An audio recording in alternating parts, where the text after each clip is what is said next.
manesada, começamos então aqui mais um episódio. Tenho ao meu lado novamente Dona Carolina. Carol Baldança, por favor, a gente vai brigar daqui a pouco. Na minha frente, muito obrigado, meu amor, por topar mais uma vez, senhor Yuri. Ô, vida! Sempre presente. E mais uma vez, nos embelezando aqui, temos a Voalá Acessórios. Hoje eu estou mais discreta, mas não menos bonita.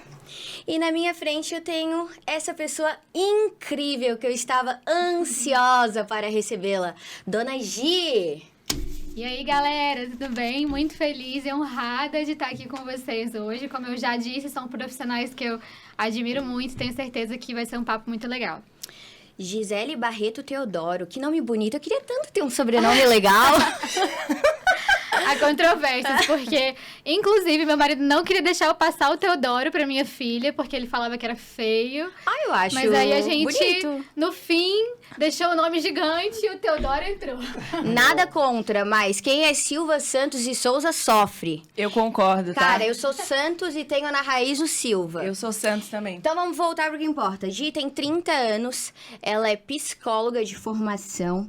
A Gi, ela já trabalhou em clínicas também, tratando depressão e várias questões assim. Hoje ela foca 100% no digital, em atendimentos digitais.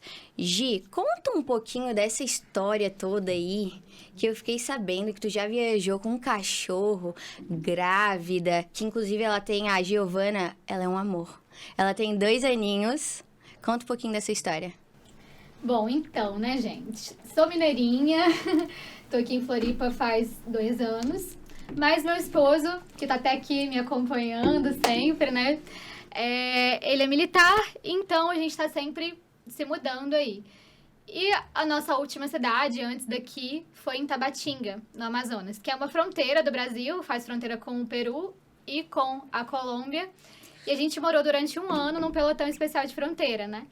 Que é um local realmente bem isolado, assim, uma comunidade que tinham 300 pessoas. Nossa. A nossa comida, a nossa alimentação, tudo chegava por avião ou por barco. Não tem nenhum tipo de comércio. A gente bebia água da chuva. Nossa. Então, foi uma experiência realmente transformadora, né? Enquanto ser humano, mas também foi bacana porque da parte profissional, assim, né? Eu também pude ajudar um pouquinho ali na comunidade, né? Trabalhar e ver ali, principalmente, o quanto que nesses locais onde você está muito isolado, você não tem muitas opções de lazer, de distração, de hobby, o álcool acaba tomando essa cena. E aí você vê muito essa coisa do alcoolismo, né? Com pessoas muito jovens. Enfim, então foi uma experiência bacana. Até mesmo também esse isolamento, aí você vê gente que tá mais depressiva. E como foi rico realmente, né? Vivenciar isso. Com o meu husky sempre acompanhando, então chegamos lá de barquinho teco-teco. Foram quantos dias, quantas horas? Então, quando a gente foi, a primeira vez, a gente foi de avião da FAB, né? Então, o avião ia até o aeroporto, né? Que, na verdade, era só a pista ali. E a gente pegava um barquinho teco-teco que ia pegando aqueles caminhos mais fechados do Amazonas mesmo, porque é realmente bem isolado. E foi rápido. Mas eu já fiz essa viagem depois grávida, quando eu tava voltando, né? Porque eu acabei engravidando lá nesse lugar. Foram 3 dias descendo o rio. Não, 1 dia descendo, né? Que quando você tá a favor do rio, dá 1 dia e meio. Mas se você estiver subindo o rio, aí já dá 4 dias, mais ou menos. Nossa. Até a cidade base, né? Gente, pra quem tiver curiosidade, pesquisa aí no Google Maps onde é que fica Tabatinga, pra vocês terem uma Nossa. noção, tá? E Aí nesse... vocês vão ter uma noção do que ela tá falando. E ainda não era nem Tabatinga, que Tabatinga era um paraíso, assim. É. Era Estirão do Equador o nome do local. Então, assim, a gente tava ali bem no meio do Amazonas. Aqui onde eu tava era Brasil, do outro lado do rio era o Peru. E, no caso, ali, a função do exército era fiscalizar, né, a fronteira. E o nosso trabalho lá, né, foi muito voltado nisso também, de tentar dar esse suporte para as esposas, né, que também estavam ali isoladas, né. Porque quem é de lá não sente tanto, né, porque como sempre viveu com aquilo ali, não sente essa falta tão É a grande. única realidade que eles conhecem, né? Exato, Exato. perfeito. Agora, pra gente que tá acostumado, né, com civilização, modernidade, você chega lá, você fica, né, se não tiver um psicológico Sim, bom, exato. que você não... A gente ficou 1 ano sem sair, né? A gente não saiu de lá, minto. A gente saiu uma vez, que foi, Arrepiei. tipo, nessa loucura, né? Descobri que tava grávida. Ela nasceu lá? Não, lá não tem estrutura nenhuma de saúde, né? Assim, a gente tinha no pelotão um médico, um dentista e um farmacêutico. Mas pra coisas, assim, emergenciais, né? Sim. Precisando de uma coisa mais séria, tinha que evacuar. Tá, eu imagino então que internet lá Não existia. inexistente. E aí, nessa Era bem época, tu ruim. já fazias os teus atendimentos... Online ainda não. Porque, né, o que acontece, né? Antes da pandemia, o CRP, ele não deixava isso tão aberto, né? Tinha muitas Mudou restrições muito, né? quanto ao atendimento online. Uhum, Mas eu já havia, nessa época, aí, começado a criar conteúdo pro Instagram. uhum. Então, por exemplo, eu ficava assim, acordava cedo, de madrugada, que era o horário que a internet funcionava melhor. Nossa. E ficava ali 4 horas pra poder conseguir postar um videozinho que não existia Reels ainda, né? Então eu botava ali no feed, tipo, de 5 minutos. Mas ele tava movimentando o Instagram e tal, e aí depois logo explodiu a pandemia. E aí, como eu tava no Instagram ali, né, começou a chegar muita demanda de atendimento, né? Sim. Porque começou a época também que estava muito frequente. Mas eu não conseguia atender online porque a conexão não era o suficiente pra uma conversa, um bate-papo, né? Falhava Sim. bastante. E deixa eu te perguntar, tu achas que essa situação, tu grávida, se mudando pra um lugar que tu não conhece, que é difícil, não é um ambiente confortável pra ti, acho que pra ninguém, né, que já experimentou morar na cidade e tudo mais, isso afetou a tua autoestima? Ai, com certeza, assim. Primeiro porque eu sempre fui uma pessoa muito vaidosa, né? Então, assim, sempre tu vai me ver, eu vou estar minimamente aqui com meu protetor solar com couro e o meu batonzinho. E lá, eu simplesmente me larguei, assim, né? Sim. Porque você tá num lugar que você não tem nada, você não vai pra lugar nenhum. E acho que até como uma forma também de me adequar ao ambiente, né? Já que era uma comunidade com pessoas muito simples. Eu vivia de roupa de academia, né? Tipo, cara lavada sempre. Meu cabelo loiro, né? Não tinha ninguém pra fazer minhas luzes, então fui ficando morena. E acabou que com isso também a alimentação, né, influenciou muito, porque o que chegava lá era muito pouco, então a alimentação ficou muito ruim. A gente até tinha uma academia lá, mas não tinha uma orientação, assim, direito, e poucos aparelhos. Então tudo isso fez com que eu ganhasse peso, né? Aí veio a gestação, aí com a gestação também vem todas essas mudanças, né, do corpo. Então, foi um período que eu acho que eu senti que eu mais me deixei, e não só eu, mas eu percebia que todas as meninas, né, que chegavam lá, no início você chegava arrumadinha, chegava no final do ano, tava todo mundo já aos trapos, né, porque realmente essa questão do autocuidado ia sendo deixada, assim, né, Sim. pelo ambiente e pelos recursos. E quando surgiu essa vontade de trabalhar, porque o teu perfil, ele é fantástico. Quem não entrou ainda no Instagram da Gi, sério, entrem. Vocês vão ficar lá horas lendo e assistindo os vídeos dela, porque realmente é algo interessante, algo que prende a nossa atenção. E assim, seres humanos são seres sociáveis. A gente precisa se relacionar. Seja um relacionamento amoroso, com um amigo, com pais, no trabalho. Então, é fantástico, porque tudo aquilo cabe pra criança, cabe pra mulher, cabe pra idoso, cabe pra homem. É fantástico. Eu sou completamente apaixonada, então entrem no perfil dela e assistam tudo. Mas o que eu queria te perguntar quando surgiu essa vontade de trabalhar com relacionamentos e com autoestima? Sim. Então, como eu disse, né, no início da minha carreira ali eu focava mais em ansiedade e depressão, porque é uma demanda muito frequente, né? Então, até quando eu criei esse primeiro Instagram, era esse o meu conteúdo, era isso que eu produzia, né? Mas eu comecei a perceber que por trás dessas demandas de ansiedade, de depressão, sempre tinha problemas de relacionamento que agravavam muito esses transtornos. E, enfim, até hoje não tem um paciente que chegue por qualquer demanda que seja, mas que de repente não surge uma questão familiar. Então aí foi a primeira coisa, assim, que me fez querer estar nessa área de relacionamentos. O segundo ponto é que família é um valor muito importante pra mim, assim, é algo que eu prezo muito e, infelizmente, é algo também que vem se perdendo, né? O número de divórcios cada vez aumenta mais, né, conflitos. Hoje em dia isso virou até meio brega, né? As pessoas já não pensam mais nessa coisa, não idealiza tanto.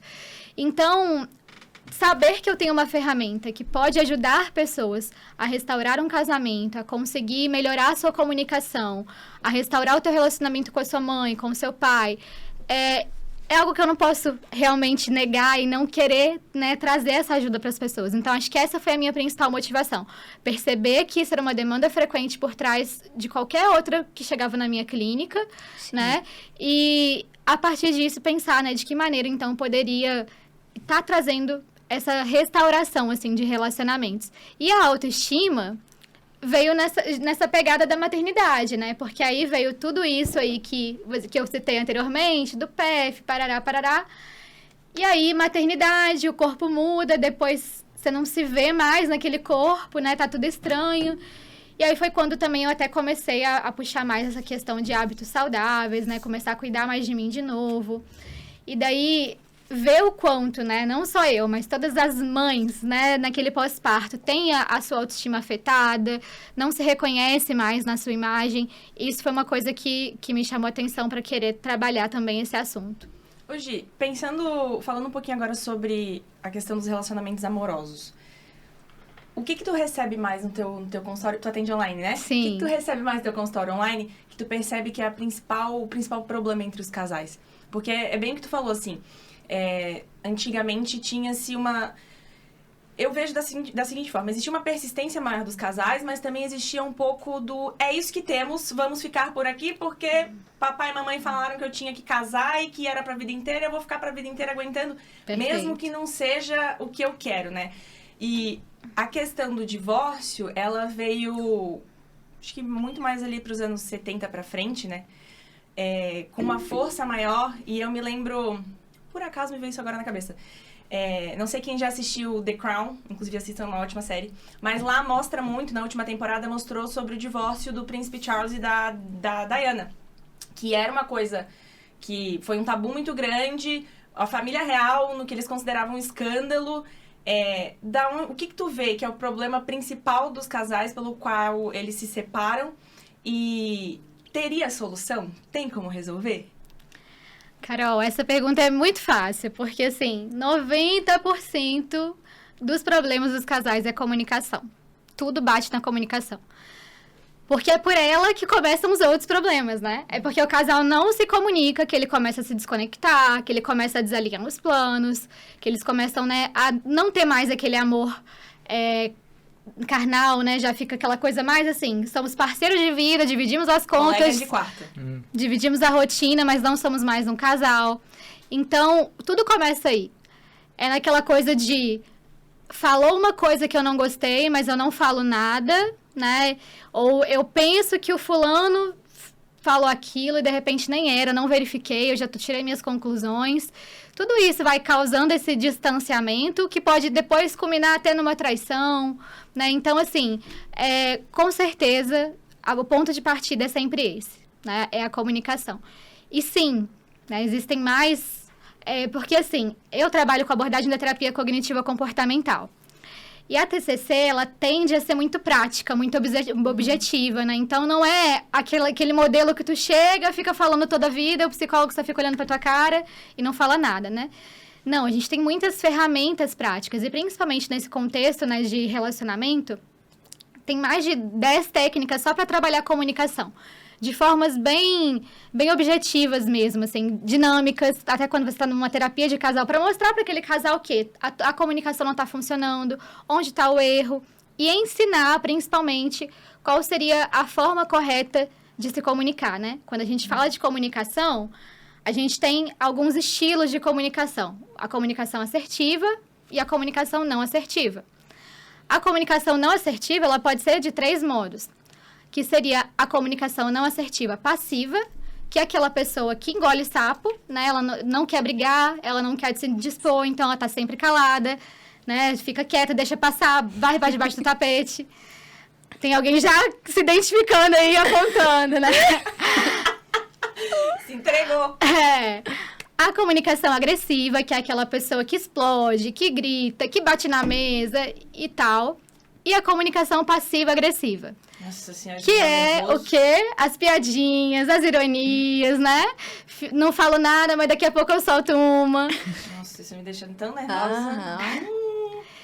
E aí o que a gente busca, né, é o quê? Ensinar esse casal a se comunicar de maneira assertiva.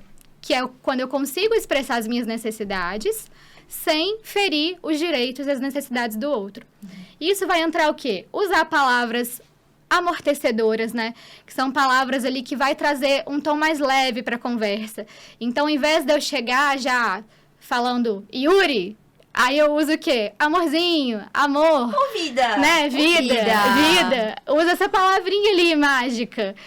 Eu já chego dizendo, olha, essa conversa aqui talvez não vai ser tão legal, talvez você não vai gostar do que eu vou dizer, mas é necessária, é para o nosso bem, eu não tô aqui para brigar, eu tô aqui pra gente resolver. E um dos pilares dessa comunicação não violenta seria o quê? A gente sempre, passo a passo, né, da comunicação não violenta. Seria, primeiro, descrever a situação sem julgamentos. Ou seja, eu vou só lembrar do que aconteceu, sem dizer, você fez isso, você fez aquilo, a culpa foi sua. Ah, porque você sempre faz dessa maneira, sem acusações, né? Então, depois que eu descrevi, eu vou falar de como eu me sinto. Não culpabilizar o outro, mas dizer, quando você fez isso, eu me senti pouco amada, pouco valorizada, né? Eu não me senti ali protegida, enfim, diante da situação. E o mais importante, que é o que geralmente ninguém faz. Aquela história assim, a gente conversa, mas no fim não resolve nada. É por quê, gente? Porque falta a solução do final. Então, toda vez que você for conversar ali na tua DR, né? Você tem que propor o que você quer. Você já disse o que você não quer e o que você não gosta. Ok. Mas e o que você gosta? O que você gostaria que essa pessoa fizesse? O outro não vai adivinhar. Esse, muitas vezes, é o problema no relacionamento, né? A gente espera que o outro adivinhe o que a gente quer, o que a gente sente. O homem. O homem nunca adivinha. Então, assim, eu preciso ser clara. Se o problema foi porque eu queria que ele tivesse lavado a louça no dia anterior, ele não lavou, eu preciso dizer isso, né? Poxa, quando você não lavou, né? Eu senti que você não cumpriu o que a gente acordou ali. Era como se... isso é algo importante pra mim, né? Isso vai me dar mais tempo com você. E você não respeitou, você não valorizou a importância disso pra mim. Então, eu gostaria que da próxima vez, se você não conseguir lavar, que você não se comprometa, que você me avise para que eu consiga me organizar antes. Ou que da próxima vez... você faça pelo menos assim, de pegar as louças e colocar dentro da pia, que já fica melhor. Ou que da próxima vez você me diga, agora eu não consigo, mas amanhã de manhã eu posso cuidar disso. Então, sempre finalizar a conversa propondo uma solução para o problema, para que não fique só aquela conversa que todo mundo foi lá, se feriu, vomitou e não chegou em lugar nenhum. Exato. Eu li uma vez sobre, e eu achei muito interessante, eu fiquei pensando, que geralmente as pessoas, elas escutam só para dar uma resposta, e não para entender o que o outro tá falando, né? A dor do outro. Perfeito. Muitas vezes elas já se colocam na defensiva, né? Eu noto muito isso. Então, assim, essa ideia de chegar falando o que você tá sentindo sempre funcionou muito pra mim.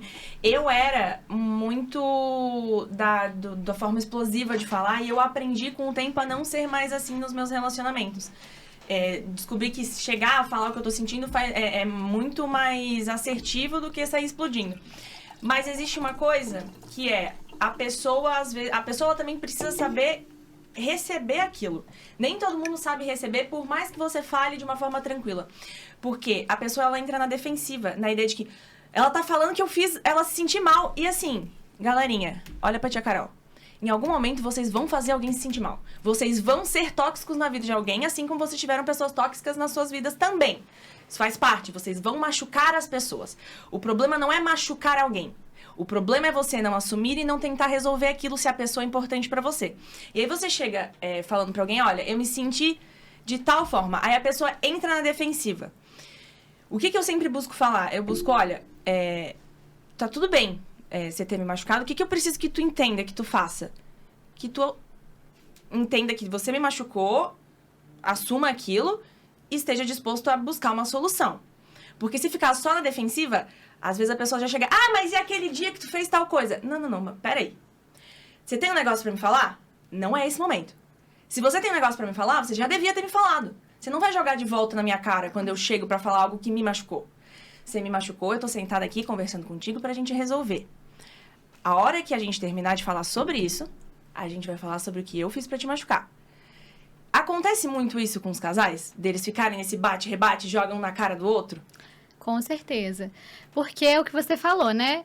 Autorresponsabilidade hoje em dia quase ninguém tem, né? É muito mais fácil culpar o outro. Sim. Ou seja, o que eu trabalho muito é, fui lá tentar conversar e essa pessoa não foi receptiva, eu vou logo dar um corte e vou dizer assim, olha, tô percebendo que nesse momento você não tá conseguindo receber isso de uma maneira correta. Se a gente continuar conversando aqui, a gente vai brigar. Não é essa a minha intenção. Minha intenção é solucionar o problema. Então, faz o seguinte. Elabora o que você ouviu aqui agora, né? Vamos dar um tempo. Quando as coisas estiverem mais calmas, quando você estiver mais calmo, quando você tiver entendido e absorvido o que eu falei, aí a gente volta a conversar. Por quê? Conversar no momento em que você já viu que a pessoa não está aberta, não vai adiantar, não vai levar em lugar nenhum. E também é entender isso, né? Que às vezes a gente tá pronto pra conversa, mas o outro não tá. A gente, antes daquela conversa, já se preparou, já pensou, já treinou. E o outro, muitas vezes, foi pego de surpresa, Exato. né? Então, é também, assim, respeitar esse momento. Dizer assim, olha, não vamos continuar, porque isso não vai levar pra um lugar bom, né? Mas também respeito o teu momento, respeito aí, pra que você tenha esse tempo de processar isso. E aí, o que você falou, se você percebe que você dá essa devolutiva, dá esse tempo, e mesmo assim a pessoa não tem a abertura de reconhecer que ela também erra, ela se acha o alecrim dourado, aí entra aquela coisa, né? As pessoas agem com a gente como a gente permite que elas agem. Então, aí passa a ser uma decisão minha. Eu quero permanecer com essa pessoa que não tem a humildade, não está disposto a mudar, que acha que ele está sempre certo, ou não? Porque se eu escolho ficar nesse lugar, então também eu tenho que parar de reclamar e aceitar. Porque eu já sei as regras do jogo e eu tô aceitando. Isso. Né? Porque é uma escolha tua, né? E assim, ninguém é obrigado a mudar. Ah, é porque ele precisa mudar. Não, ele não precisa fazer nada. Você tem as suas premissas, os seus critérios. Se a pessoa não se encaixa e não tá afim de mudar pra encaixar, ela não te deve nada. Ah, a gente tá junto há 500 anos. Não tá encaixando? E aí? É sua escolha ficar ou não ficar. E aí que eu queria saber o seguinte. Existe uma diferença muito grande das gerações de casais? Então, assim, as gerações mais antigas têm dificuldades que as gerações mais novas não têm? As gerações mais novas têm dificuldades que as gerações mais antigas não têm? Sim, até um pouco do que você falou, né? As gerações mais antigas vêm muito com esse valor, né? De não podemos terminar um relacionamento. Porque isso era algo muito intrínseco, né? Você não tem... A mulher, às vezes, até se submeteu, não tinha muito uma independência financeira, né? Hoje em dia já vai mudando esse cenário. Então, eu vejo que também essa independência, esse empoderamento da mulher deu a gente mais poder e mais liberdade de dizer não quero mais estar nesse relacionamento, né? Então, ao mesmo tempo...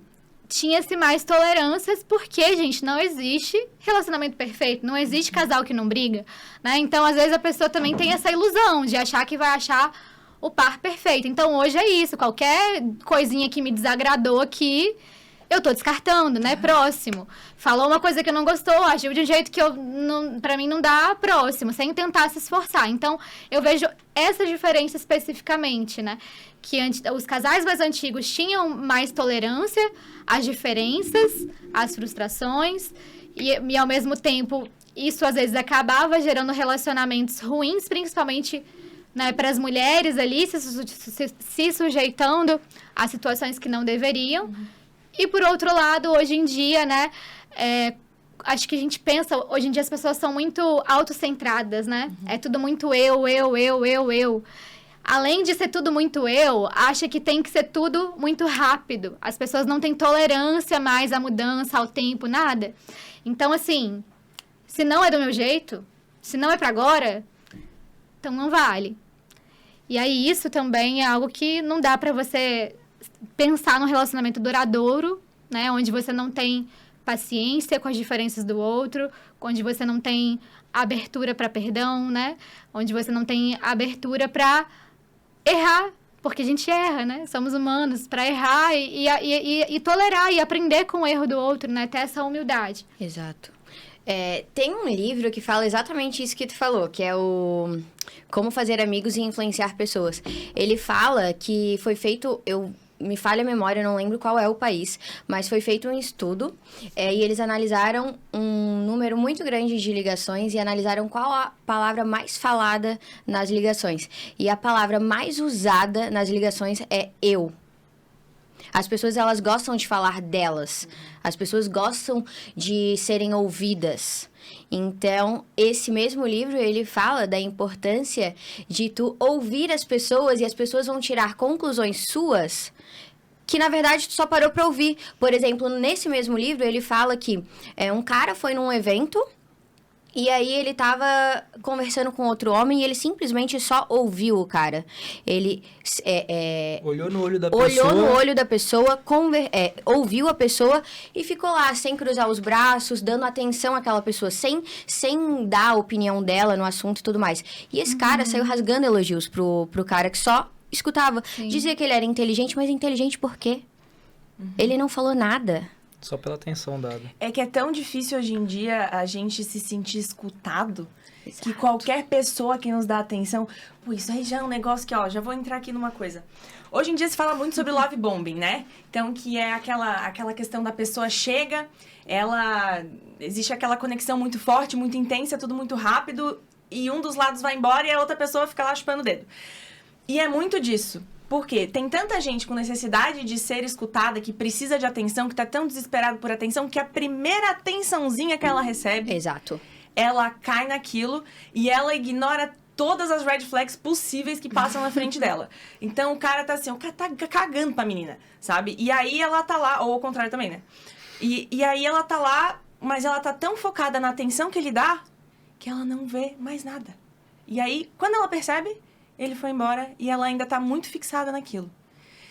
Tu trabalha com a terapia de casal, mas trabalha com terapia individual também. Sim, Isso aparece muito. bastante. Quando a gente fala disso, a gente entra na autoestima, né? Exato. Por quê? Porque essa pessoa que tá aí fragilizada e aceitando qualquer coisa, ela com certeza não tem uma boa autoestima e um bom senso de valor, né?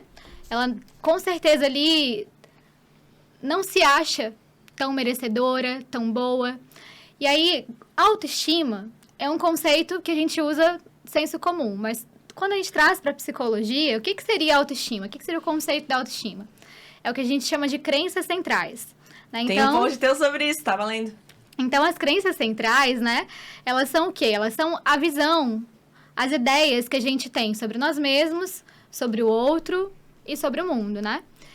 Então, podem ser de 3 tipos. Crenças de desvalor, que é muito comum em quem tem baixa autoestima, que é o quê? Não me acho bom o suficiente, não acho que eu sou capaz, sempre me acho inferior ou menos do que as outras pessoas, né? E essa crença, ela vai se manifestar de 2 formas. Todas elas, né, na verdade. Ou a pessoa, ela escancara isso, né, sempre se colocando para baixo, se diminuindo, sentindo que ela não é capaz, e aí entra muito aquela pessoa que sempre começa e para, ou que nem tenta, né? Por quê? Porque ela, no fundo, não se sente capaz, ela duvida da sua capacidade, do seu valor. E do outro lado, né, dessa crença de desvalor, tá aquela pessoa que é altamente perfeccionista. Ela tem que fazer tudo perfeito, tudo no máximo, para que ninguém descubra ali essa crença dela que tá lá atrás. Então, ela se cobra de estar sempre no 100%. A segunda crença central que a gente tem é a crença de desamparo, que é uma crença que tem a ver com uma certa fragilidade ali, com uma necessidade de ter alguém para te proteger, para te trazer segurança, para te trazer amparo. Então, ela vai se manifestar de 2 formas.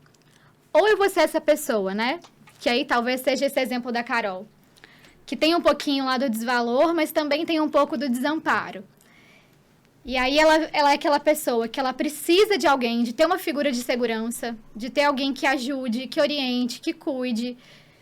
E nisso entra um perigo muito grande da dependência emocional. Ou, por outro lado, eu faço o quê? Eu me armo de autonomia, eu sou fodona, eu não preciso de ninguém, eu dou conta de mim, eu resolvo tudo sozinha. Essas são as 2 faces aí da crença de desamparo. E, por fim, vem a crença de desamor, que são pessoas que têm dificuldade de amar e ser amada, que não se sentem merecedoras de amor. Então, ou essa pessoa vai ser aquela pessoa extremamente intensa, e às vezes acontece muito de tu ir para um relacionamento até tóxico e abusivo, e você vê essa crença, porque é aquela pessoa que é capaz de matar e morrer por amor.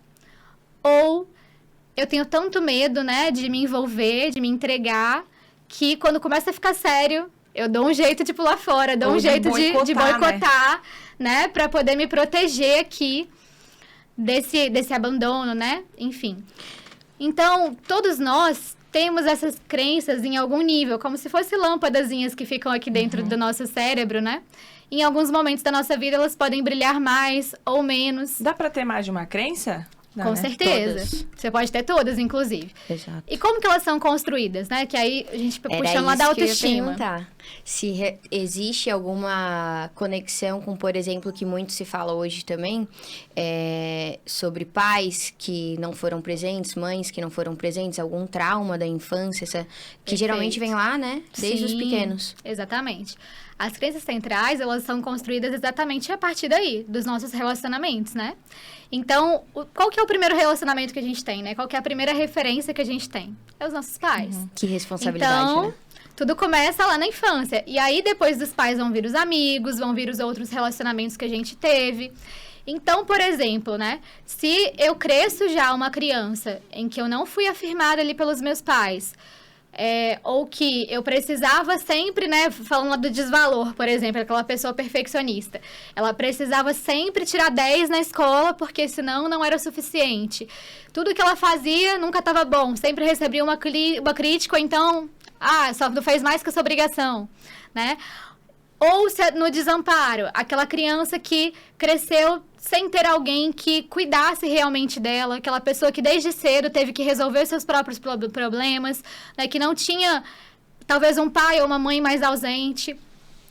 Então, tudo isso vai implicando nessa formação, nessa imagem que eu tenho de mim, que vai se reforçando. Então, se eu tive vários relacionamentos ruins, isso vai reforçando ainda mais essa minha crença. Existe uma tendência de repetir esse padrão, né? Então, eu vejo muitas pessoas repetindo ou o padrão de relacionamento dos pais nos seus próprios relacionamentos, ou esse padrão dessas crenças centrais. Então, eu acredito que eu não sou digna de amor, e aí e aí toda vez que eu sinto que realmente estou numa conexão mais profunda, eu começo a boicotar. Eu vejo muita gente que boicota todos os relacionamentos que tem na vida de alguma forma, assim.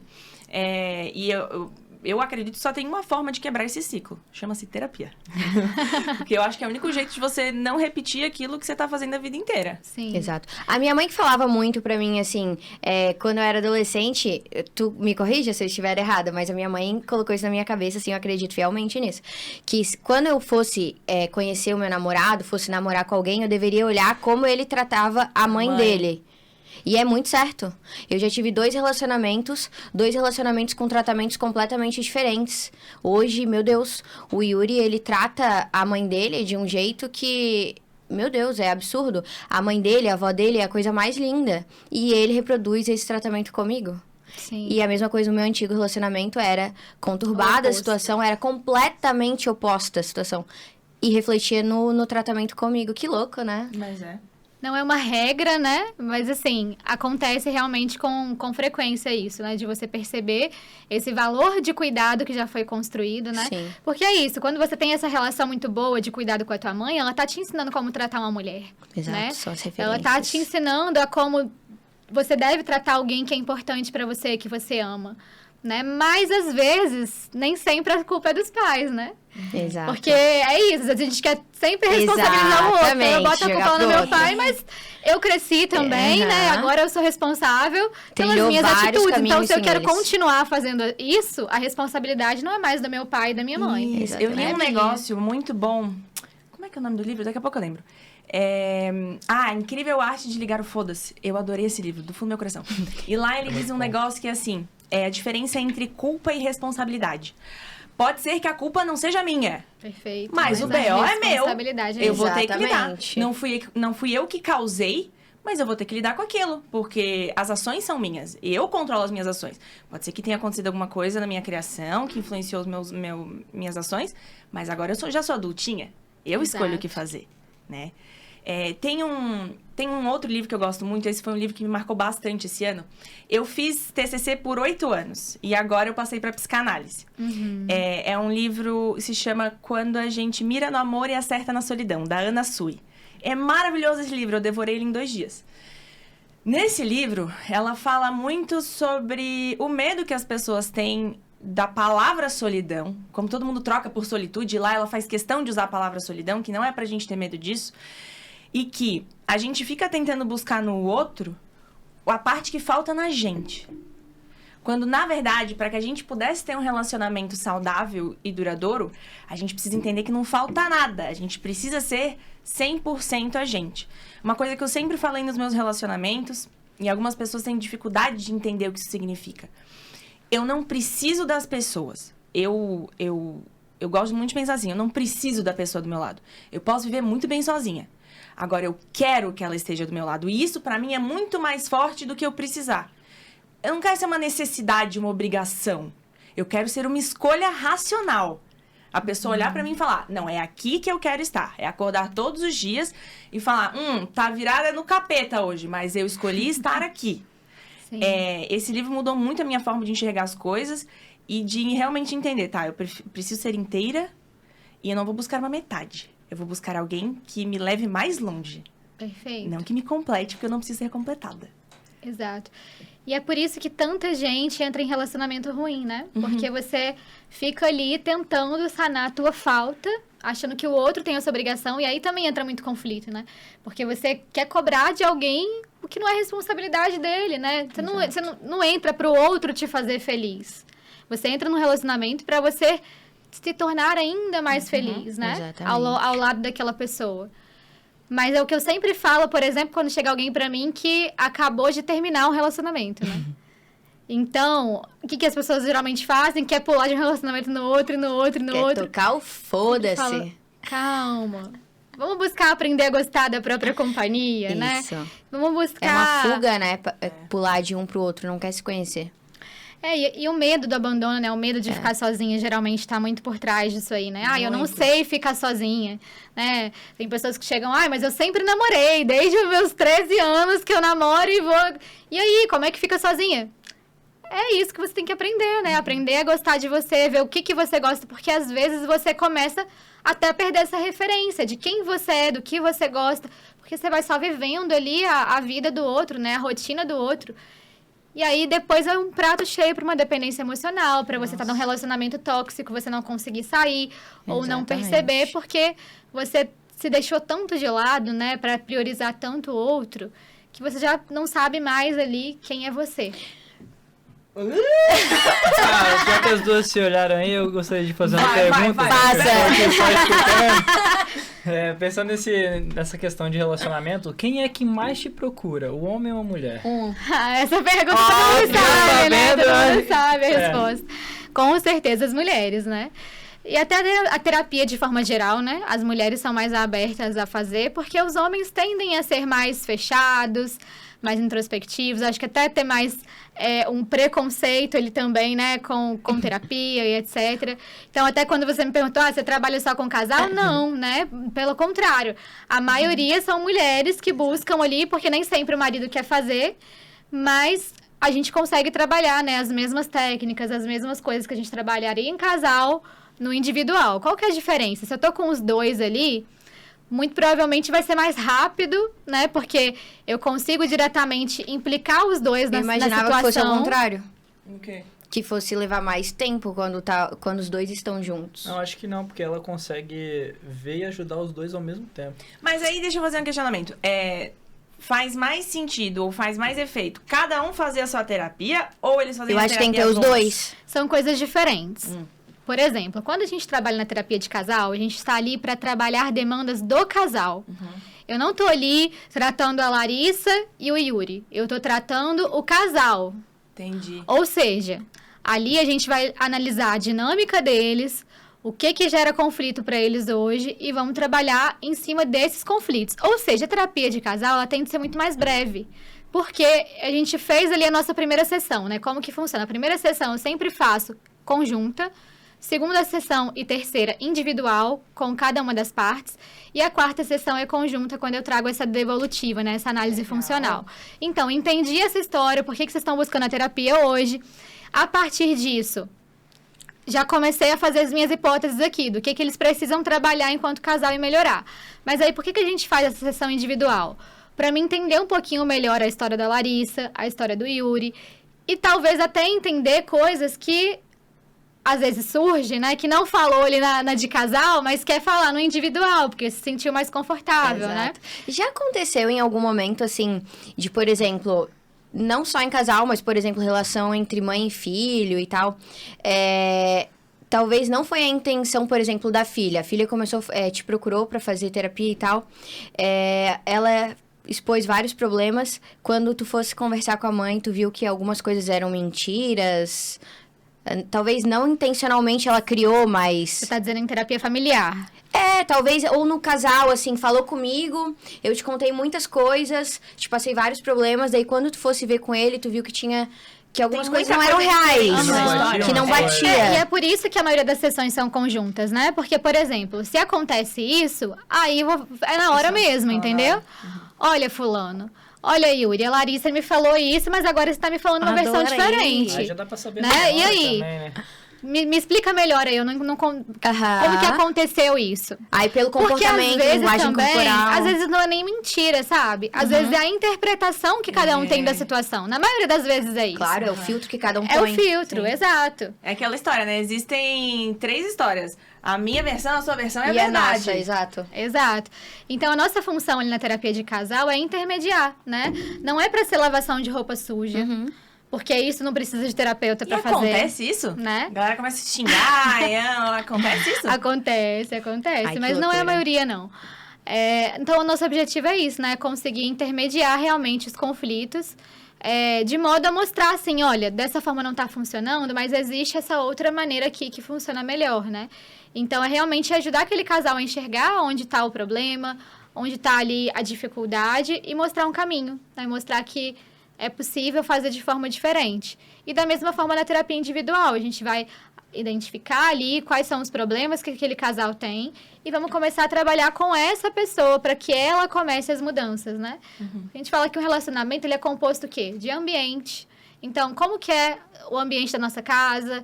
Então, temos que analisar, a gente vive aqui próximo da família, tem interferências familiares? Não tem? É só nós dois? Como é que é situação até financeira também, que muitas vezes é uma coisa que vem junto ali nos problemas, né? Aí vem o eu, né? Que são as minhas crenças, os meus problemas, os meus traumas, os meus medos. Depois a gente vai vir com a interação. Como que é a interação? Como é que é a nossa comunicação? A gente consegue se comunicar bem? A gente tem momentos a dois? Né? Como é que tá essa nossa conexão? Depois vai vir o quê? O outro, que é a mesma coisa do que eu falei do eu, né? A história do outro, os problemas do outro, os traumas do outro. E por último, né? Vem a unidade, que é o quê? A gente tem planos juntos? O que a gente pensa como casal? Qual é o nosso objetivo enquanto casal? Então, a gente vai trabalhar sempre nesses 5 pontos. Ou seja, eu falei de 5 aqui, mas só um é o outro. Se eu decido mexer em todos esses outros, é impossível esse outro não sentir o impacto disso. Se eu me disponibilizo para trabalhar o ambiente, para trabalhar as interferências, para trabalhar a comunicação, a nossa unidade, a nossa interação, esse outro vai se movimentar.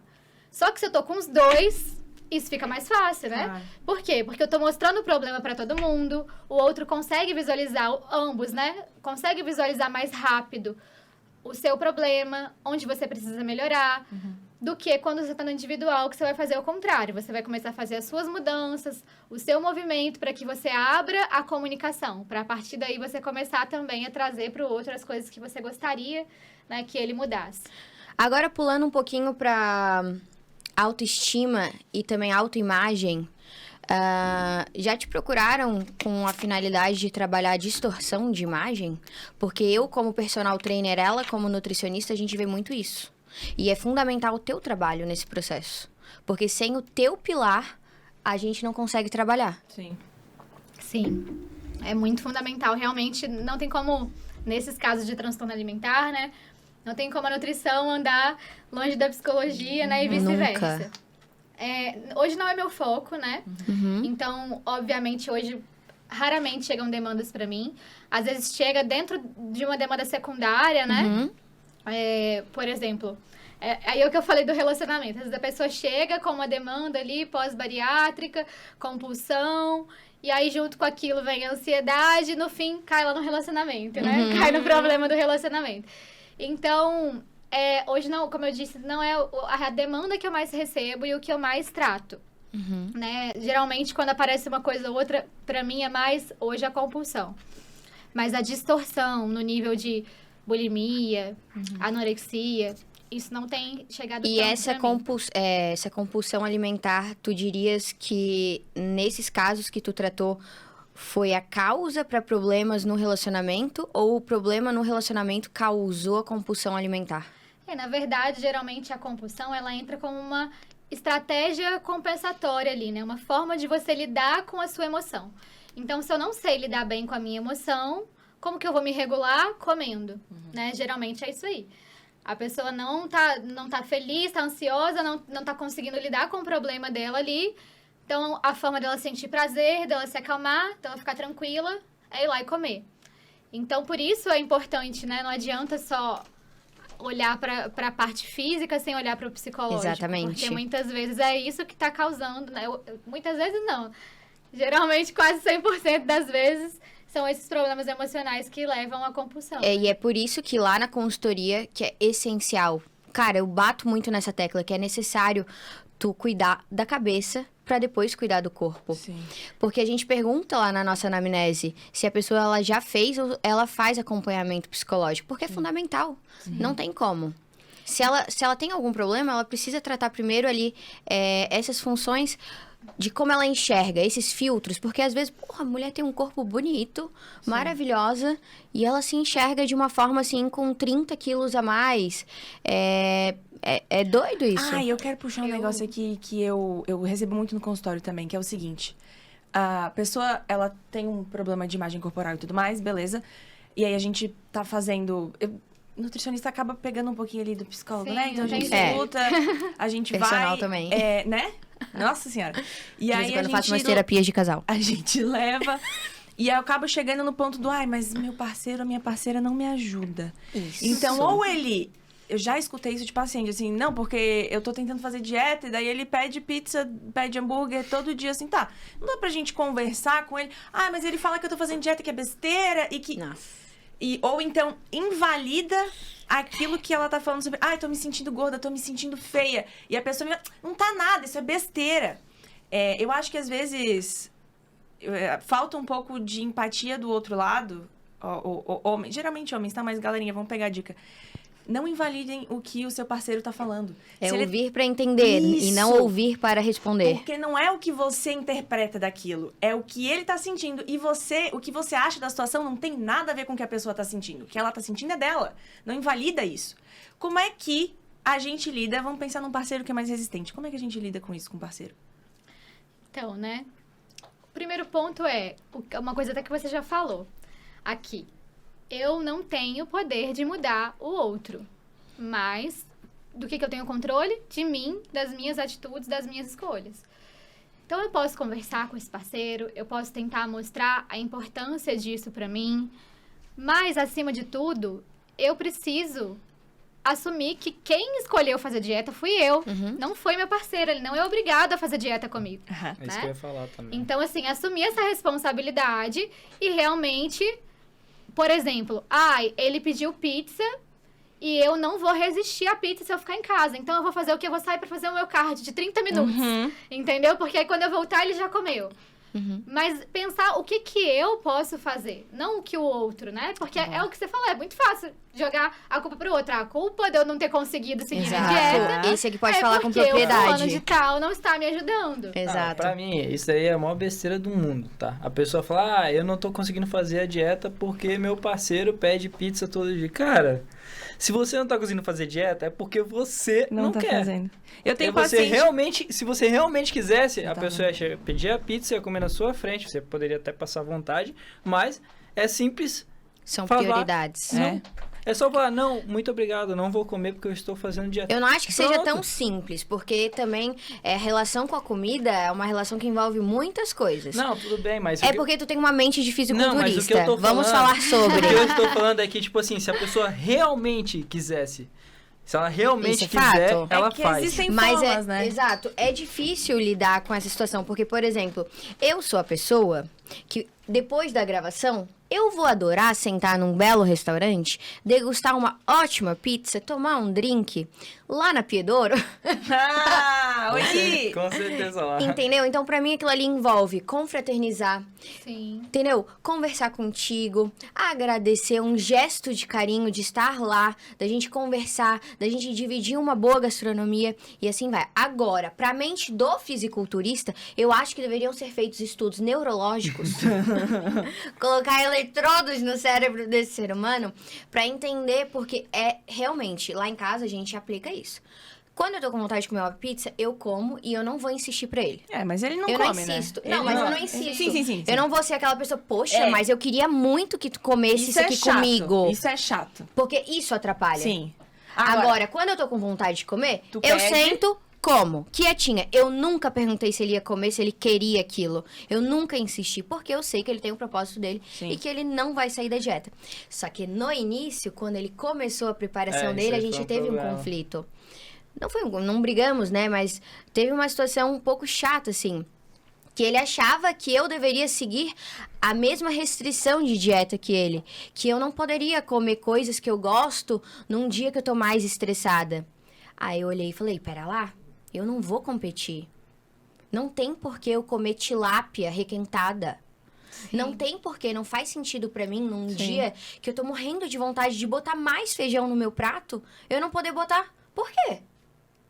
Ô, Larissa, eu acho que eu e tu precisamos ter uma conversa sobre esse assunto na nossa relação, tá? Faz 2 semanas que eu tô falando pra ti que a gente tem que parar de pedir comida. Ontem ela manda mensagem e fala, vamos comer um hambúrguer? Eu falo, pô, Larissa, acabamos de conversar que era pra gente Ô, minha parar de fazer nutricionista, isso. emagrecimento é déficit calórico, eu tava não no dá. déficit. Mas aí, é muita questão da escolha, né? Eu tenho um paciente... Tem alguns pacientes que têm essa questão de como lidar com o parceiro, né? Tem uma paciente que ela vai dormir. Semana interessante. passada atendi ela, inclusive, ela falou, não, eu vou dormir 9h30 e aí ele pede depois. Porque ele gosta de pedir todo dia, ele chega mais tarde e ele pede depois. Show de bola. Em compensação, tem outros pacientes que já me falaram que isso foi motivo de discussão dentro de casa. Sim. De tentar equilibrar e aí a outra pessoa não... É muito assim, eu assumi fazer a dieta, é o meu BO. Exato. Mas talvez um pouquinho de equilíbrio. Um pouquinho de Cede cada um. daqui, cede dali, É né? sempre- Mas é importante saber que cada um tem a sua cadeirinha. Sim. Ninguém precisa sentar na cadeirinha Ninguém do precisa outro. sentar na cadeirinha do outro. É bem isso. Exatamente. Mas eu acho que esse caminho que você falou do equilíbrio, né, da comunicação, é sempre isso aí, porque como nesse caso aí que a Larissa citou dos dois, né? Se você chega ali pro teu parceiro e você fala, olha, eu tenho um objetivo com essa dieta. Por que essa dieta é importante pra mim, né? Primeiramente, acho que você tem que ter isso claro, porque se você tem muito claro o porquê, você não desiste. Por que as pessoas Exato. desistem? Porque elas não têm um porquê, Sim. né? Elas não têm prioridades. Então, eu tenho esse porquê claro, eu vou deixar esse porquê claro pro meu parceiro também, né? Eu vou explicar pra ele ali não só o meu porquê, mas como eu gostaria que ele colaborasse. Então, essa pessoa aí, ela pode pensar já previamente o que ajudaria, né? Quais essas estratégias poderia fazer ali e até fazer essa questão aí da concessão, né? Então, assim, eu vou ter o meu dia de refeição livre, né? A gente pode também sair pra comer junto, mas durante a semana, queria que você me ajudasse, né? Pra não me oferecer, respeitar o meu momento. Essa estratégia de pedir depois que eu for dormir, na hora que eu estiver na academia, sei lá. Eu vou pro quarto ler e você pede. Então, às vezes só falta um pouco disso, né? De você colocar pro outro ali, mostrar realmente a importância. Porque pra quem não entende, como você falou, né? Pro outro é uma bobeira, né? Tipo assim, ou... Eu lembro, vou dar aqui meu exemplo, né? O Caian, ele sempre foi hiper focado. Sempre foi assim, super saudável, gostava de se alimentar bem. E eu tenho uma história bem complicada com alimentação, né? Então, assim, para vocês entenderem o nível do meu complicado, eu comi arroz pela primeira vez esse ano. Como assim? Caralho. Soltei a comia? bomba, soltei a bomba. Mas por quê? Por medo? Então, Tá sim, explicado, tinha feijão no uma, macarrão. tinha uma questão, tinha uma questão aí emocional, né? O que acontece? Criança, naquela fase ali, né, de introdução alimentar, a criança sempre vai querer optar pelo que não é saudável, porque é muito mais gostoso comer uma É besteira. palatável. né? E aí, assim, jamais responsabilizo minha mãe por isso, porque não tinha conhecimento nenhum. É o que tinha na época, né? né? É o que Exato. tinha na época. Mas, assim, foi naquela coisa de deixa comer o que quer, né? E eu fui criando ali uma seletividade alimentar, junto com depois, mais pra frente, aí veio uma fobia, né? Então, no início, na minha infância, o que eu comia, assim?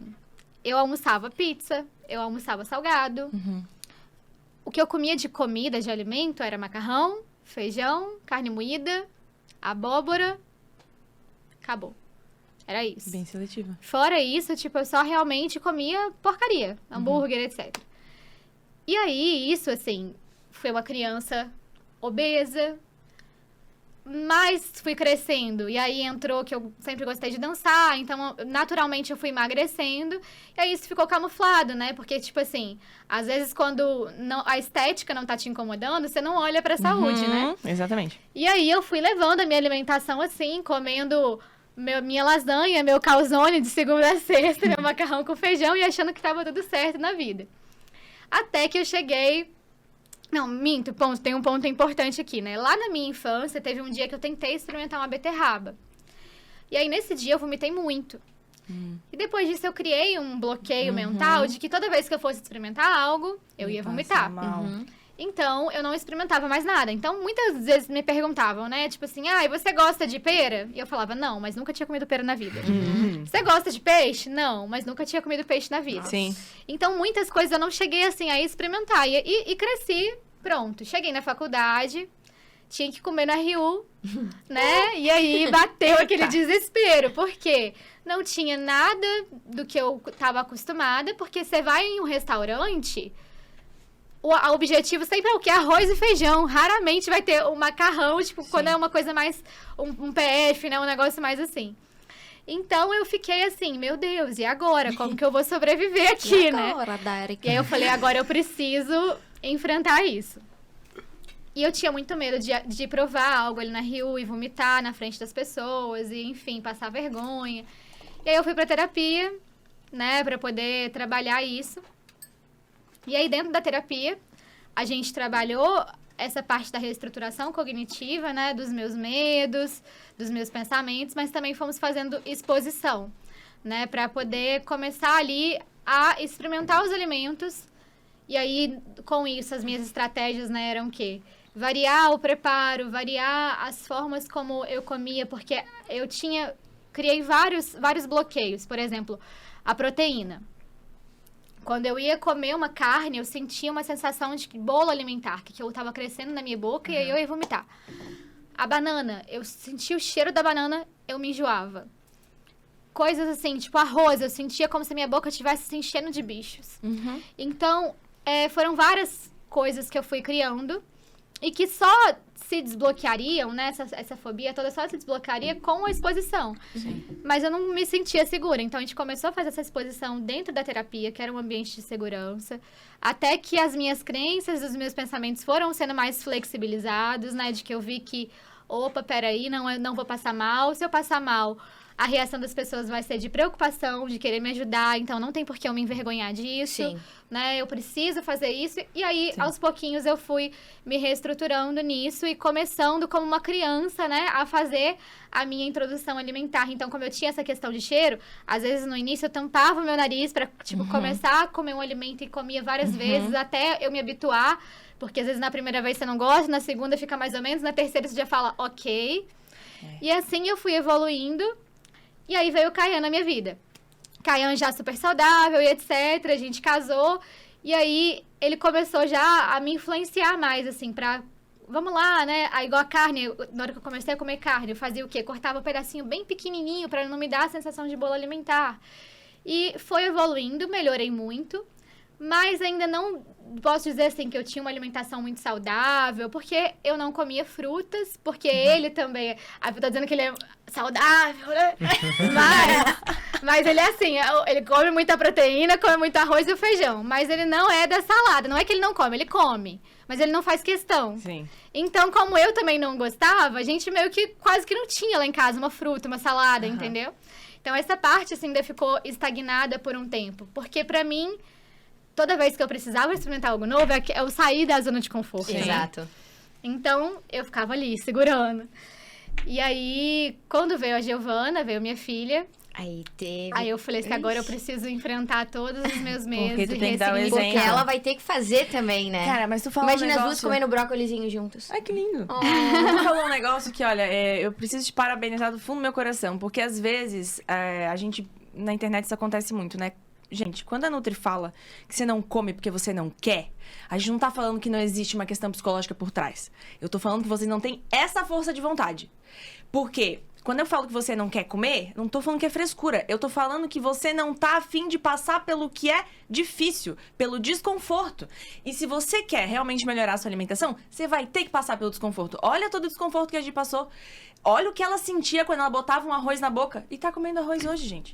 E hoje eu prefiro arroz do que feijão, viu? Tá vendo? Olha isso, do que Olha. feijão, do que macarrão. Olha a minha evolução. Então, assim, você Gente. pode ter a seletividade alimentar que você tiver. E isso pode ser que seus pais não tenham te ensinado, tudo bem, acontece, faz parte. Pode não ter sido culpa sua, mas é responsabilidade sua. Você tem que lidar com aquilo. Você Perfeito. precisa aprender a passar por todas essas fases para chegar onde você quer, se você quiser chegar lá, né? Isso não é uma coisa também que muda do dia pra noite, né? Não. É uma coisa Sim. que vem com o tempo. Né? Que a gente pode Por ver o exemplo, ó, aqui, eu né? eu comecei esse processo lá quando eu tinha 18 anos, eu já tenho 30. Ou seja, com 18 eu fiz a terapia, consegui desbloquear o mental pra me ter abertura pra poder provar as coisas, iniciar minha introdução alimentar. Mas foi com 29, né, o ano passado, a Giovana nasceu, eu tava com 28, né, então foi com 28, que eu comecei a provar mais frutas, né, porque eu pensei assim, eu quero que minha filha tenha uma boa relação com a comida, então eu preciso ser exemplo pra ela, não tem como eu dizer pra ela comer saudável se eu tô comendo doce, né, como é que eu vou falar assim, come a fruta de sobremesa se eu tô comendo doce, não dá. Então eu fui ali junto com ela me expondo, né, e com certeza ter um parceiro que te ajude, compre, facilita muito o processo, né? Mas, assim, se você não quiser, se você não estiver disposto, não vai dar certo. E a paciência, né? Então, essa questão do arroz, por exemplo, né? O arroz era o meu grau 10 de fobia. Então, a gente começa sempre lá pelo grau mais baixo, né? Quando você vai fazer a exposição. E o arroz, nutricionalmente falando, eu conseguiria substituir tranquilamente pelo macarrão, pela Sim, batata. sim. Então eu falei, pra que eu vou me expor a isso? E eu fiquei nessa. Mas aí agora, recentemente, esse ano eu pensei assim, cara, o mundo é feito de arroz. Eu chego nos lugares, no restaurante, o prato sempre vem arroz, eu tenho que dar um jeito. E eu pensei, eu já desbloqueei tudo, só falta o arroz. E aí, assim, foi aquela coisa que é isso, que as pessoas não entendem do processo. O primeiro dia que eu comi arroz foi tipo assim, tá, ok, não tô mais com a sensação de bicho na boca, mas não tô gostando, assim, tô achando mais ou menos. Aí no segundo dia eu falei, até que tá gostosinho. Todas e agora... as vezes foram o mesmo preparo. Então, não. Tu Inclusive, mudou os quando a preparos. gente fez na terapia, minha exposição, minha psicóloga levou pra mim arroz negro, arroz a grega, arroz carreteiro, arroz com tudo, de quanto é tipo, sabe? que Pra ver se trabalho. algum tipo de arroz eu conseguia comer. E qual que entrou primeiro? Qual que pra ti foi mais agradável? O carreteiro, porque tinha mais Temperinho coisas, né? e O tal. temperinho, então era mais Saudades. fácil de enganar ali, né? O risotinho. paladar. Mas até, você vê isso, tipo, risoto, nada disso eu comia. Então, assim, foi realmente um processo de construção e que me levou, e aí voltando pensando na autoestima, né? O quanto comer saudável também acabou me trazendo o emagrecimento que eu queria, né? Porque pós-gestação, ganhei peso, queria, mas é a pessoa que quer só fazer academia, mal e porcamente, acha que o milagre vai vir. E aí, quando as pessoas perguntam lá no Instagram, ai, como perder barriga? Eu falo, minha filha, se você não fizer dieta, se você não fechar essa boca, você pode morrer de fazer cardio, que não vai. Exatamente. Né? Tem que ter alimentação. Então, assim, eu só realmente consegui emagrecer quando eu ajustei minha alimentação. Pode Falando falar. de autoestima, como que tu se sentia em relação a essa tua limitação com os alimentos? E quando tu comparava com outras pessoas, olhava e tipo, nossa, todo mundo come de tudo e eu não consigo. Como é que isso te fazia sentir? Então, pra mim era uma limitação social, né? Porque a fobia tá lá dentro dos transtornos de ansiedade. O que o ansioso sempre faz? Evita a situação que gera ansiedade. Porque quando você evita, o desconforto passa. Mas aí você reforça a crença de que você não consegue enfrentar aquilo. E era isso que eu fazia. Então, eu saía dos ambientes sociais, né? Então, por exemplo, se você me convidasse para ir num restaurante comer, eu ia dar uma desculpa e eu não ia. Ou então eu ia comer ali no meu cantinho o meu lanche e depois chegava lá para encontrar com as pessoas. Então, isso inicialmente me limitava muito nesse contexto social, né? Mas também vinha essa coisa do espanto das pessoas, né? De tipo assim, nossa, você se alimenta assim e tal. E aí, com o tempo, você vai pensando assim, meu Deus, você vai crescendo, você vai tomando mais cabeça de adulto, né? Porque eu acho que quando eu era adolescente eu não tinha tanta noção do quanto isso era prejudicial, mas eu ficava pensando, meu Deus, será que eu tô sendo tão irresponsável? Será que eu sou tão estranha? E tinha a relação do peso também, né? Porque como eu me alimentava mais, acabava que isso afetava minha autoestima nesse aspecto aí, né? De não conseguir emagrecer. Tu se sentiu em algum momento, porque isso reflete muito, talvez, na nutrição e na educação física. Em algum momento tu se sentiu, assim, meio impostora por não conseguir, não ter resolvido mais cedo o teu problema, essa questão da fobia alimentar? Não me senti, porque eu entendi que eu não tinha antes essa consciência, sabe? Esse insight até de onde eu deveria buscar ajuda. Então, assim, estar no ambiente da faculdade, já ter um pouco de contato de como a psicologia poderia ajudar nesse caso, né?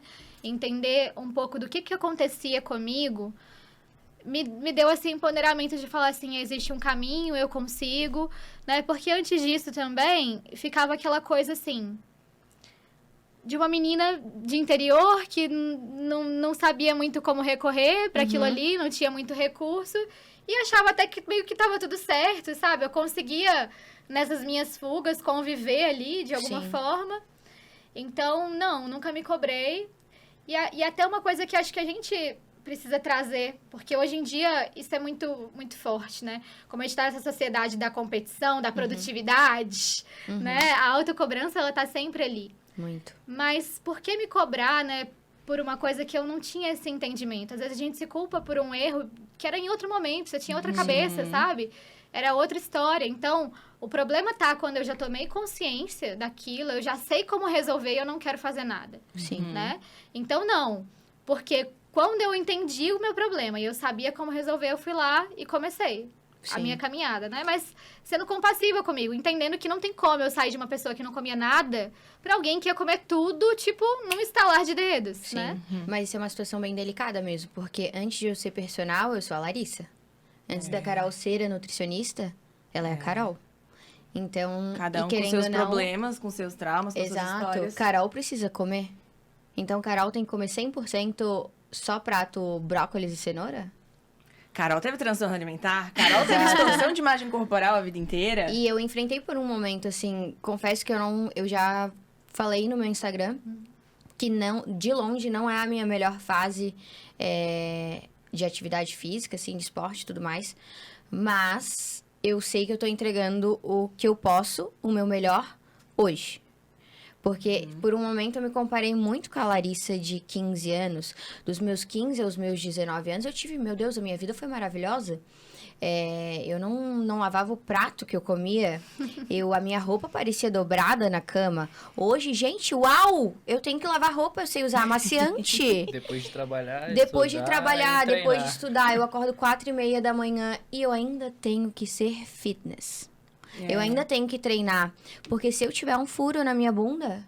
As pessoas vão julgar. Eu sou uma péssima profissional. E as pessoas, elas esperam que a gente, como nutri, como personal, como psicóloga, que nós... não tem problemas. Exatamente. Que nós estejamos no nosso melhor momento de alimentação, de exercício, com os seus relacionamentos. E não é sempre assim. Nós somos seres humanos também. Eu costumo dizer que nutricionistas são... pessoas normais que estão do lado de cá tentando resolver os seus problemas com alimentação, assim como os pacientes que sentam na nossa frente. Todos os dias eu tenho problemas com a minha alimentação que eu preciso resolver, e fazer isso me torna uma nutri melhor, porque eu aprendo a lidar com os meus problemas e ajudo as outras pessoas a lidarem com os problemas delas. Exato. Mas existe essa expectativa de que a gente sempre esteja no auge, no melhor, com aquilo que a gente trabalha. A gente não erra. Que a gente não erra. Isso daí é importante também. Ele fala que não erra. Não, eu não erro. A única vez que eu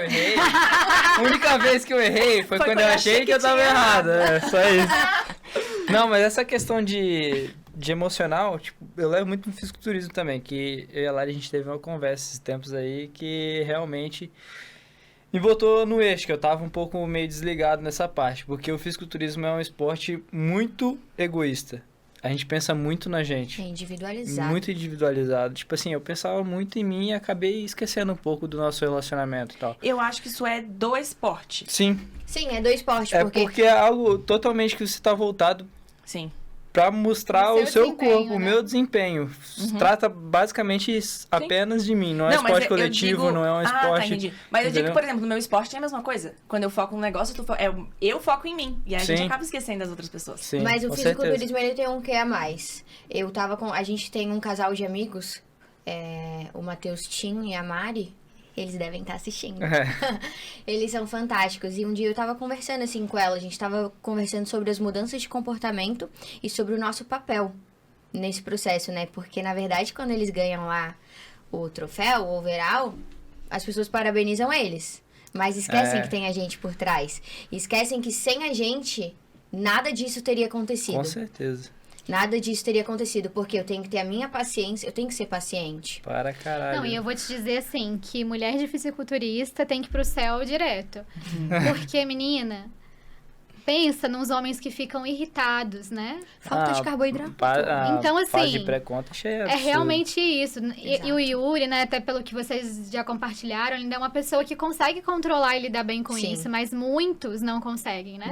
Muitos explodem, ficam muito agressivos ali mesmo nessa fase de pré-contest. Então, assim, essa importância de realmente a mulher conseguir separar as coisas, né?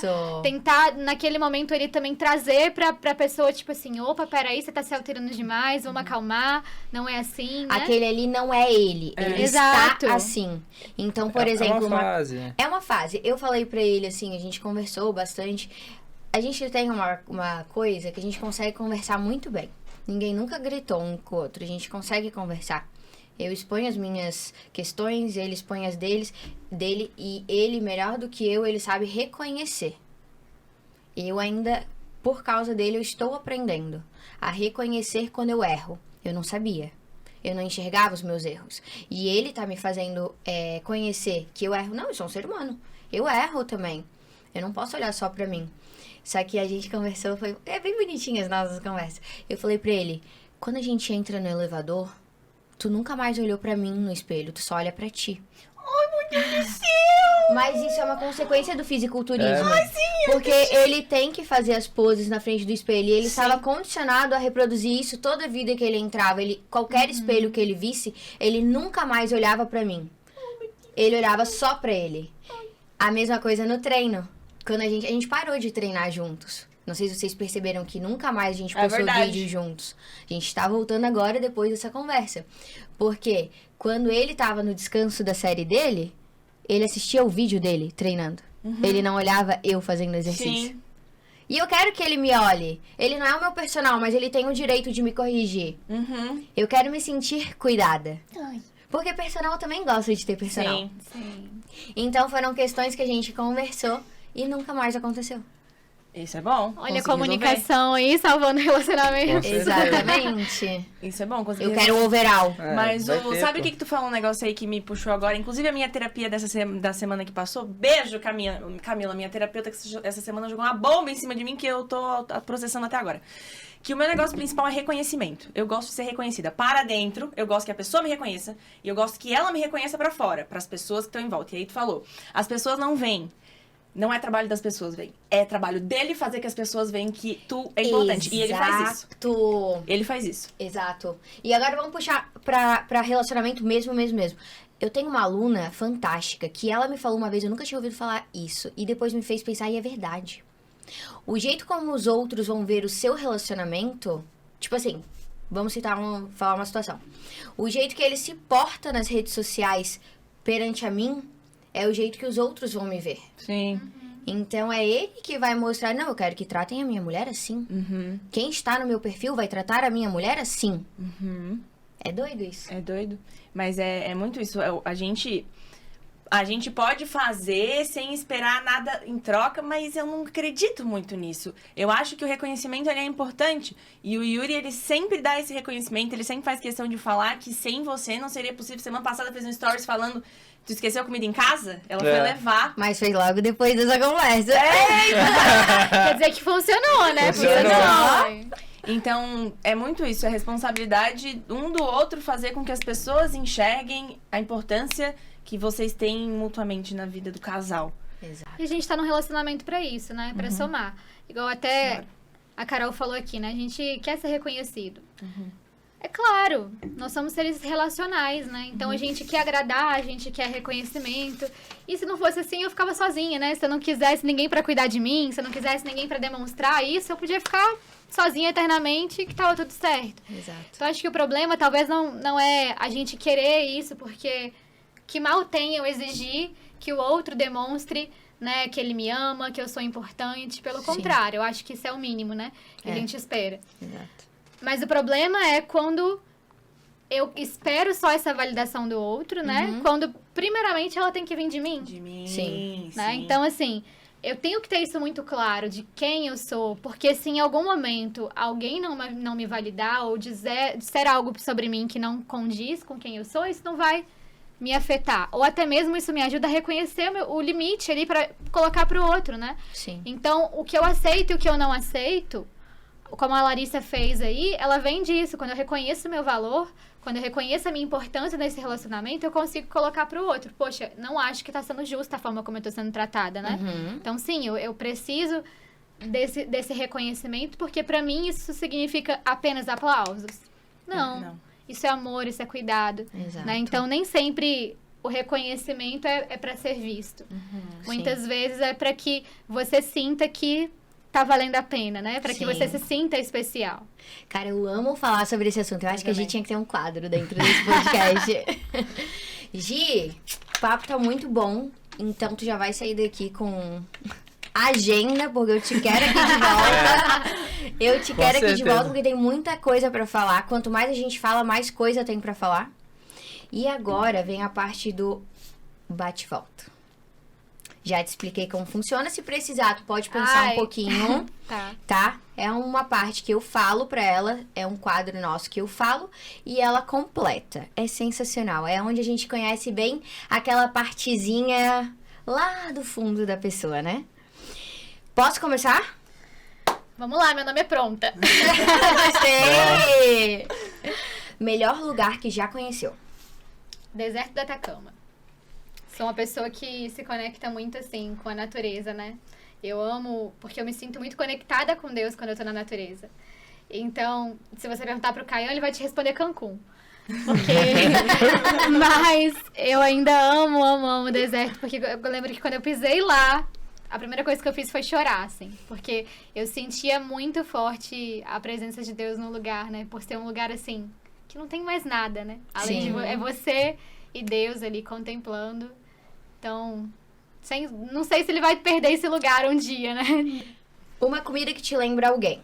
Feijão com macarrão, né? Como eu disse aí na história Lembra a vozinha? Da seletividade, era o que eu comia, né? Que minha avó, que infelizmente não tá mais aqui, fazia pra mim. Um esporte que te marcou, Gi, e por quê? Nunca fui uma pessoa muito esportista, assim. Mas eu diria que a musculação, né? Que comecei aí, graças a Larissa, ao time HC3. Bom.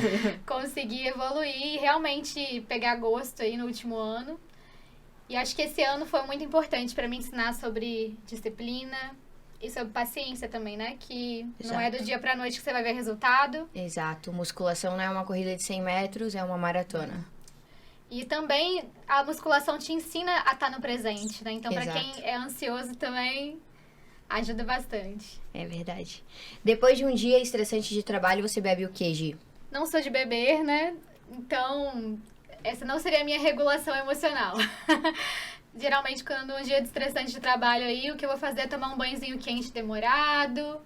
E se o Caian não estiver em casa, assistir minha série de adolescente, que eu Olha aí. adoro, pra relaxar. Quando tu falou isso, eu fiquei curiosa. Qual?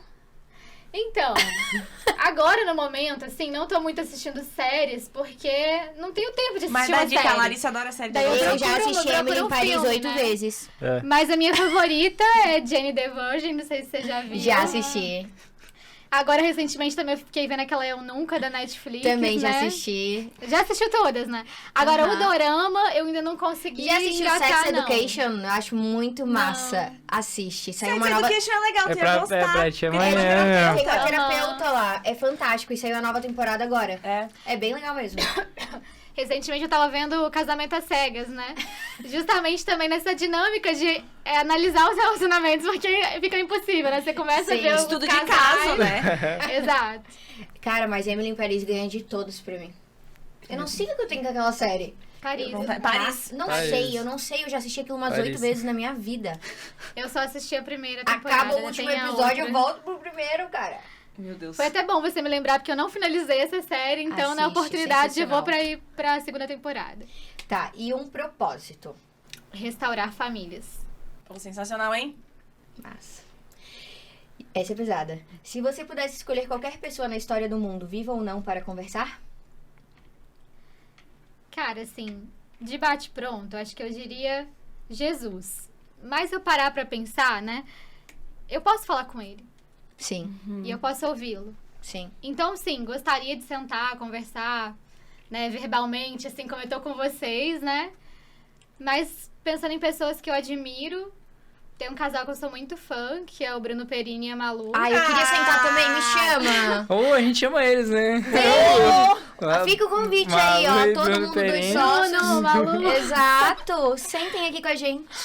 Porque admiro muito, assim, tem muita similaridade na história deles, assim, né? O Bruno também era militar, enfim, então é um casal que eu admiro, que eu queria poder aprender com eles. E profissionalmente, pensando assim, eu queria ter contato com duas pessoas que são muito referência pra mim na psicologia, que é a Fernanda Landeiro, que todo mundo do Brasil hoje conhece ela, né? Pra poder aprender um pouco mais dessa trajetória.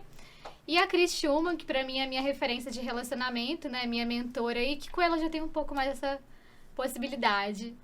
Massa. E dinheiro pra ti, Gi, é o quê?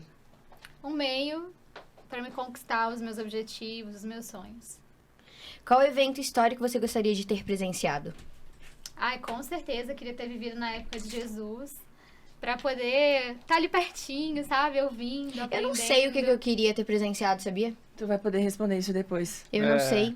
Com A certeza. resposta vai ser não sei, pensando, já Não, digo. meu filho, tu pensando, pensa, não. tem tempo? Se eu pensar, porque sei lá, eu não consigo nem pensar num evento histórico. Ah, ver Moisés Sabe? abriu o mar no meio, sei lá. Não, mas eu acho que eu queria... Não, eu queria Jesus, não queria estar lá com Moisés. Eu queria realmente, sabe, ouvir ali, ver como ele agia com as pessoas, sabe? Sim. Poder olhar de perto, assim, pra ele no dia a dia. E se pudesse ser alguém por um dia, eu adorei a resposta. Então, se eu pudesse ser alguém por um dia, eu queria ser o meu marido. Porque eu acho que é muito importante pra gente ter um bom relacionamento, né? Pensando assim, a gente conseguir entender a perspectiva do outro de fato, né? Ter essa empatia. Então, eu acho que estar na pele dele por um dia me ajudaria a entender mais as Sente. dores dele, as dificuldades dele, como ele age, por que que ele age assim, né?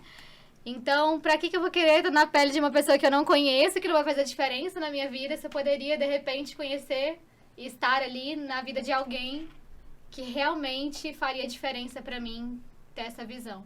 Massa. Se eu desse essa resposta, eu ia soltar o microfone e falar, vou embora agora, fiz meu trabalho, era isso, entendeu? Meu Deus do céu. Agora, não sendo tão profundo, eu acho que sabe o que eu queria? Eu tenho uma curiosidade imensa nisso. Sabe aquelas mulheres que são videntes? Ah. Eu queria um dia ser elas pra ver se realmente elas sabem do que elas estão falando. Se elas estão bem no negócio. A galera do tarô?